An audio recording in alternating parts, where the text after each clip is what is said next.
What's up, guys? I'm Alex. I'm Jason. We're the Table Monkeys, and we are here with a video to talk about more of a philosophical video on what we think are kind of the two paths to becoming a competitive arm wrestler. Obviously, these aren't the only two paths, and these are kind of like on a spectrum, right? But with running the club now for about 4 years, again, being in Toronto, being a city where we got a lot of turnover, a lot of new guys that are coming in, a lot of guys that have been in the club for a while, kind of figure out their lanes and what they're doing and how to train and then go out on their own.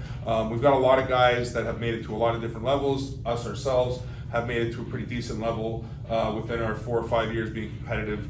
And we just kind of want to talk about these two paths and sort of help people maybe find the right way to focus their energy. All right, so first thing you have to figure out is, what do you want to get out of arm wrestling? Are you looking to compete, or are you just looking to have fun? Because what you do with each camp is completely different. So if you're looking to compete, first of all, you don't come to practice to compete. You compete at competitions. So you're going to start entering into competitions and trying your best to win. Yeah, and the main thing about that point is that you don't come to practice for victory. You do want to be competitive at practice, and you are trying to improve, and you do want to find guys that you're close enough with that you can train each other, but you don't go to practice to beat a guy. You don't go to practice to look for opponents. You have teammates at practice, not opponents. And that's a very, very important distinction to make. And then, like Alex said, if competing is what you want and winning is what you want out of arm wrestling, which is great, and you should pursue that, then the first thing you do is find a competition and pick one to aim for. Now, you can be, when I first started, I was maybe a little, like, I wouldn't advise this to people because I'd be worried they're going to break their arm. And if I was advising myself when I first started, I myself now would have been really worried that I was going to break my arm, because I was fucking just right into it, like balls to the wall right in the beginning. So it was like within a month of like my first practice on an arm wrestling table, I went to a competition. Now we've hosted competitions. We've had people the first time ever on an arm wrestling table be at some of our competitions. So you can start it as green as you want. But the point is, pick a competition, and that's where you're going to try to win, right? So if you do that, let's say the competition is 3 months out, how do you start to prepare for that competition, right? Right, well, you can't obviously become well-rounded in 3 months. So you're going to have to quickly find out what you're good at, zero in on that, and just focus on that one specific move. And just get better and better at that and compete with that. Don't change what you know when you're competing. Do that. You might win, might get lucky and win, or you might find somebody who's able to counter that and beat you. Yeah, you could go to the competition and get like 2 losses right off the bat, and like Alex said, in your move, it just so happens the first 2 guys you go against have the counter for it, and that's just how it goes. Or you're just not that strong yet, and you get beat, like, regardless, because your move isn't good enough yet. But the point is, based on your genetics, based on your tendencies, based on maybe your profession. Like, we have one guy, Eddie, who's an electrician, and the arm that he goes this way with, he's really good at hooking, and the arm that he goes this way with his wrench, he's really good at top rolling, and it's just the way it is. So like the things you do, like nature and nurture, those 2 things are going to define what you're going to be good at on the table. So like Alex said, you're going to zone in on that, you're going to figure out what that is quickly and just focus on that. When you go to competition, you're going to use just that.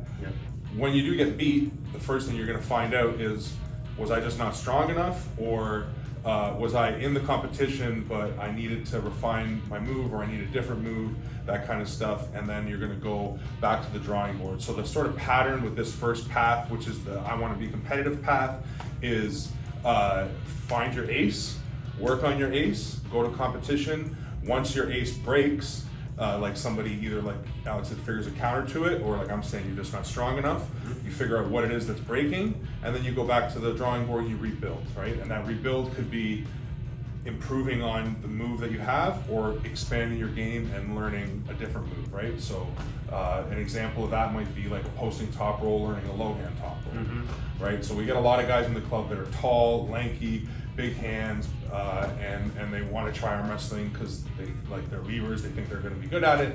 They're not super strong yet, but if we can teach them how to post up out of people's hands, they become really hard to deal with. they get into competition, and the first thing that starts to happen is they start getting turned into a hook. So then we come back to the drawing board, and it's like, okay, you know how to do this really well, now let's teach you how to low hand, and now you should kind of have two moves that can work together, where if the guy's trying to drag you back, you can post on him, and if he's trying to come across the table on you, you can pull him back. Yeah. And now we've actually started teaching guys that preemptively, like before they even go to competition. Like we've with a couple tall guys now, like 168, 167. They're both obviously really good at going high, and we both showed them how, yeah, that's great, but the counter is this, so you need to know how to do this. Yeah. And so we've been teaching them that, and hopefully when they do go to competition, they're gonna be one step ahead of the competition. Yeah, and that kind of leads us to our second sort of path, which is the not competitive side. I want to go to arm wrestling to have fun. Again, we're going to start this with the idea that you don't go to arm wrestling to win or to beat people up or to be competitive or to gain victories. You go to have fun. Yes, you want to be competitive, but with your teammates, not with opponents, right? So if you are just going to have fun, you're probably going to, like these two guys that we're talking about, or some guys come in, they're short and stocky, they're like dropping their shoulder right away, and we have to keep those guys safe all the time, because it's like, okay, that's cool that you're strong there, and yes, it's not easy to stop it once they let you get there, but getting there is a whole nother story, and if this was competitive, you'd be in a very dangerous position almost 99% of the time, because you don't know how to do this move safely yet. So if that guy wants to be competitive, we're gonna work on keeping him safe, but if he doesn't want to be competitive, okay, that's his move.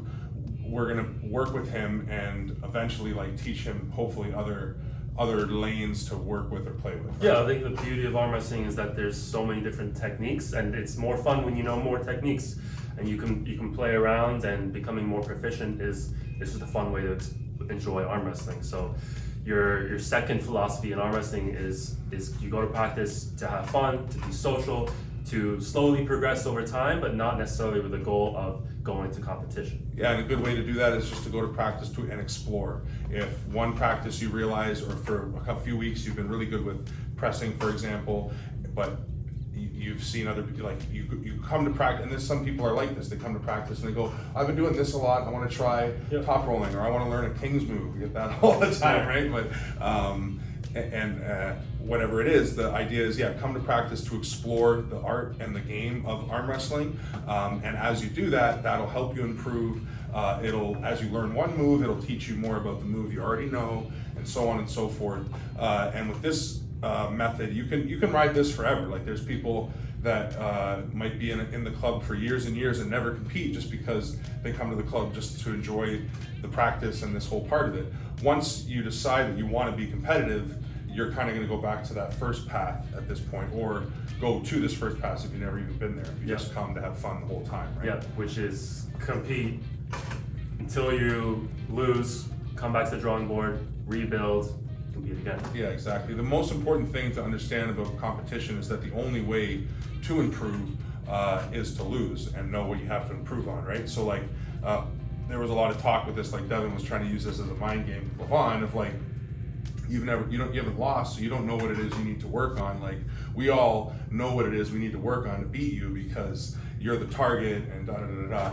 And as dominant as Levon is, there is still some truth to that in the game of fighting and competition in general, right? And I think this is one of the beautiful things about this sport, is that it really does teach you how to lose, because no matter how good you are, once you get into it, there's so many tricks of the trade in this sport that to get past, and there's so many different levels in it, that to get up all the levels, you're going to get to a few where you really like struggle with some losses. And some people that's really early on, some people that takes a little while, some people that's what knocks them out of the sport altogether. But if you understand that like the only way to progress is to rebuild, right? And keep trying. This is a good sport for you. That's what drew me to it. Yeah, 100%. And probably what drew me to it more was that I really like coming to practice and having fun and exploring the game of arm wrestling. But they're still compatible. Even if your philosophy is to go to practice to have fun, eventually over time you will get to a point where you become pretty proficient, and then you can go and compete and do pretty well, and then decide whether or not that's something you want to keep pursuing as your main focus.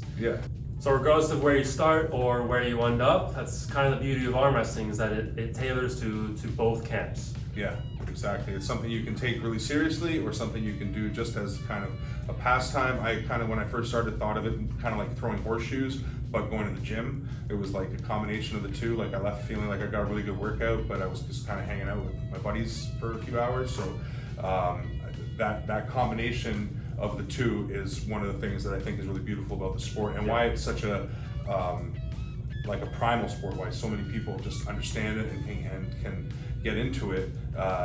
You know, kind of similar to, I think, the way that basketball or soccer has become. Like if there's a ball, you just kind of start playing with it, you know what I mean? So if there's a table, if you're an arm wrestler, all of a sudden people just hold hands and start fucking arm wrestling, right? So that's what's cool about it, is that balance between having fun and taking it really seriously, right?